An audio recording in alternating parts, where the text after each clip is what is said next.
Hello, hello, hello. Welcome to another episode of the GSMC Wrestling Laureate podcast brought to you by the GSMC Sports Network. I'm your host, Eric Rodriguez, here, your favorite wrestling fan, every Monday through Friday, 8 p.m. Pacific time, 11 p.m. Eastern time on the GSMC Sports Network to talk about something amazing, something that has impacted my life, definitely for the better, watching good old fashioned professional wrestling. So I hope you guys had a great weekend. It is Monday. Don't be too somber. Tonight we have Monday Night Raw, and also we had Monday Night Football tonight as well. And then on Tuesday, we're gonna have NXT, Wednesday, Dynamite, Thursday, Ring of Honor, Impact, and Friday, some SmackDown. Wrestling has always, got the average 9 to 5 worker kind of through the week a little bit. You know what I mean? Made it a little bit easier, come home and watch some good dramatic choreographed, amazing physiques and everything. Yeah, that professional wrestling entails. All the exciting drama and stuff. So I mean, super cool. So we have a great show for you today lined up. Today we're gonna talk about obviously SmackDown. We're gonna talk about what happened on SmackDown. We're gonna talk about a little bit what's gonna happen on Raw, maybe a couple of speculations tonight. I'm also going to talk about my WWE Bad Blood review. I'm also going to dive into more of the attack you saw by Kevin Owens on Cody Rhodes once when WWE Bad Blood went off the air. In our fifth and final segment, we're going to talk about AJ Lee. AJ Lee, has been the talk lately of WWE, of social media because she posts workouts with her husband CM Punk. A lot of the fans, are hoping that she follows in her husband's footsteps to make another crack at it. She's still relatively young. You know what I mean? She can still automatically if she goes on to SmackDown, Raw, NXT. She carries an immense amount of star power, that you could bring to the show, which is good for marketing and stuff like that. So yeah, let's dive into it. But before we do any of that, I want to remind you guys to go ahead and hit up that super chat. What if you got a burning question or a hot take in terms of professional wrestling, or just something you've been dying to get off your chest here at the GSMC Sports Network? We are all ears, 1,010%. We want to make sure your voice is heard, making sure you guys feel part of the mix. So don't be shy, drop those thoughts inside that chat. And if you really want to make sure your comment, question, or concern gets noticed, why not use that super chat? It's the $ below the chat box, and whatever you put down is guaranteed to be featured on the show. Plus, it's a great way for the GSMC Sports Network to kind of keep going. Helps us keep the lights on for a lot of the amazing podcasts we have here. We have sports, and we just keep bringing you guys amazing content. 24/7. Don't be afraid to hit up that super chat. We are absolutely super grateful for each and every one of you guys who joins us here daily on all the shows.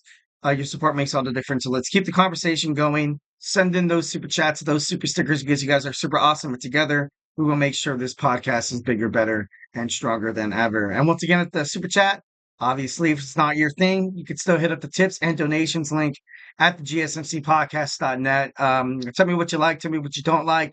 Just remember the Superman punch, that like the subscribe button to the show. Follow the show, follow the network here at the GSMC Sports Network. We do love it all. Peace, love, and positivity 1,010%. So, but of course, criticism, take criticism. Feedback is a gift. Just feel part of the show. Absolutely. Drop whatever you guys want to talk about. Give me a shout out where you're listening from. Tell me how your weekend was. You know what I mean? No, I'm just kidding. Let's keep it professional wrestling. Although, what? I want to mind. But, kind of running short on time. Always, it seems like I'm, always trying to fit in as much content as I possibly can. All right, so we're going to talk about some WWE Smackdown. WWE Smackdown AJ Styles returned. It was pretty cool. He got a lot of positive fan reinforcement, which I liked. He even said on the mic that he missed. He said, "Hey guys, I missed you. I missed you so much talking to the WWE universe. Um, maybe he was talking about rebuilding the legacy of AJ Styles. Perhaps we can see AJ coming back as like a babyface, especially with everything going down on, with the Bloodline, with The Rock coming back. Also, Carmelo Hayes is kind of doing his thing.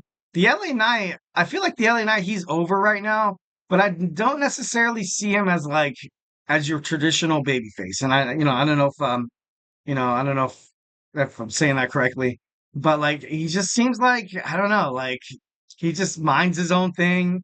Like he doesn't care if the fans are into it. Like he'll say something that I kind of look at it and I'm like, that kind of sounded a little That's not a little heelish, maybe a little rude, maybe a little downright, condescending, but fans like him. So, you know, um, we saw Carmelo Hayes interrupt, of course. He is him, so obviously he had something to say. Came out with complete confidence, just absolutely patronizing the career that AJ Styles had. He says, he likes facing old timers, and it was kind of funny. Carmelo Hayes is going to be really big. He's going to be super big, for the WWE. So far, I feel like they're doing a pretty good job. He also said, he doesn't take advice from quitters. I kind of liked how he put that in there. Even AJ Styles was kind of like, all right, kid, like now you're kind of playing at the personal strings of the superstar or the character portrayed, actually attacking and stuff like that. So he's picking it up. Carmelo Hayes is picking it up. I remember when he first started, when he got drafted to WWE. I think he was 2 months in, and then he was talking to LA Knight, and like he talked, and he was like, "Oh, I want to face LA Knight," and like he was like, "Who are you talking about, LA Knight? I'm right here." Like he said in a promo, kind of botched it, kind of messed it up a little bit, but he's getting better. He's getting better. So obviously, 1,010%. I would love to see Carmelo Hayes be a champion one day. Then we saw LA Knight. LA Knight came out. AJ Styles clearly coming back to be in the United States Championship hunt. I think as of right now, his days as WWE champion is over right now. Everything, going on with Cody and, Kevin, and then like with the whole, what's Randy Orton's take on it. SmackDown's going to be huge. SmackDown's going to be an amazing show. I can't wait to, I can't wait for Friday. It's going to be awesome. So we had a match, offering up his United States Championship. The LA Knight straight up said, "Hey, honestly, why don't you guys battle it out, and the winner faces me for the title." So during the match, all in all, it was pretty damn good. AJ Styles getting injured. Um, a lot.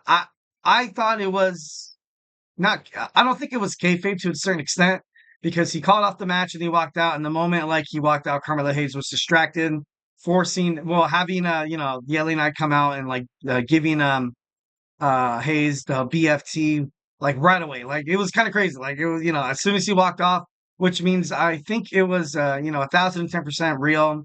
They said it's a legitimate injury. I guess he has something like sprain or something like that. But I think he's a couple weeks. I think he should be good in probably a couple of weeks. But AJ Styles getting up there in age, so should be interesting to find out how he approaches his career kind of moving forward. Because that's terrible luck. On your first day returning after a hiatus and then you get injured, that's no bueno. All right, next we have a women's dumpster match between Chelsea Green and Michin. It was overall it was pretty entertaining. I love the fact that Michin brings this, kind of hardcore sense to women's wrestling that a lot of people, when they think of women's wrestling, they don't really like take it to a higher end of how violent can these women possibly get. Every single match Michin's inside, and every single match entails something like a street fight or like for example like a dumpster match. I dig it. I like how it's kind of adding just like kind of like a different flavor. Especially heading toward the Netflix. And also SmackDown leaving Fox to go on to the USA Network, kind of drawing in new kinds of fans from all different types of demographics and stuff like that, especially in that 19 to 41 age in that age limit right there in that category. So we saw Michin pick up the victory. Thought it was pretty cool. We had a Bailey promo. She came out. She called out Nia Jax. She said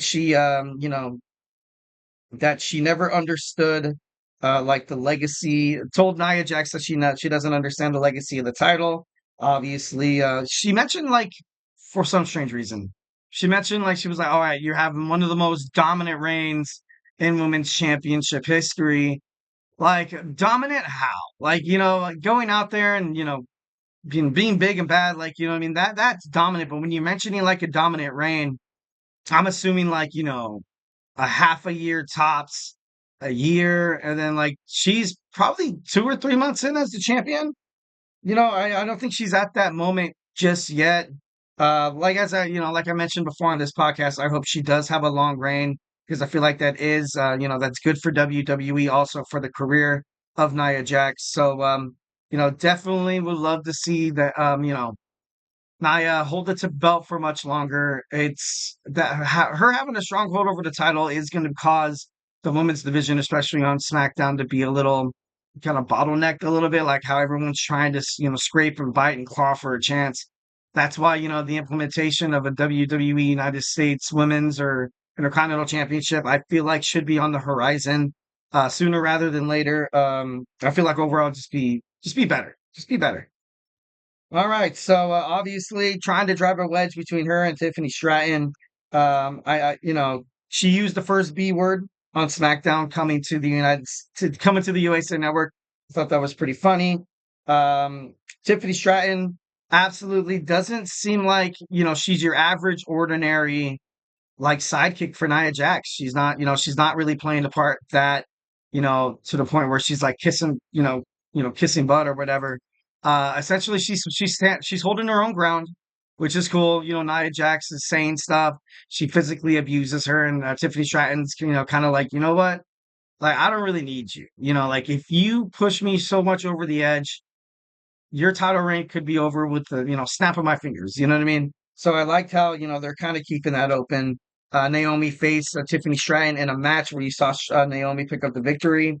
WWE Tag Team Championship ladder match, DIY, the Street Profits, and Tumba Tunga Loba of the Bloodline. I saw a nice. I'd want to mention Jacob Fatu. He had a pretty awesome promo. I definitely left it out. It was pretty cool. I love the duration of it. I thought this SmackDown had a lot of good spots. Titles were, kind of held higher on the ladder match, which was I was kind of like, all right, because they had to like seem like they were going on like the first or the second step. Even when Tongaloa was up there, he looked like he was like scared, crapless up there. Like, I would be too. You know what I mean? But they retained. I thought they were ultimately going to lose because I feel like it would have been better for the tag team division to kind of have that. Maybe the Street Profits wrestling for the tag team titles. Right now, the Bloodline being a dominant faction, obviously you have to hold all the gold. Just holding the tag team titles, kind of leave it a little, kind of like on Raw with, Finn Balor and JD McDonough of the Judgment Day holding the tag team titles on their respective brand. I feel like it would be better for the tag team division to kind of, be a little bit more open than just have like, two dominant factions hold the title constantly.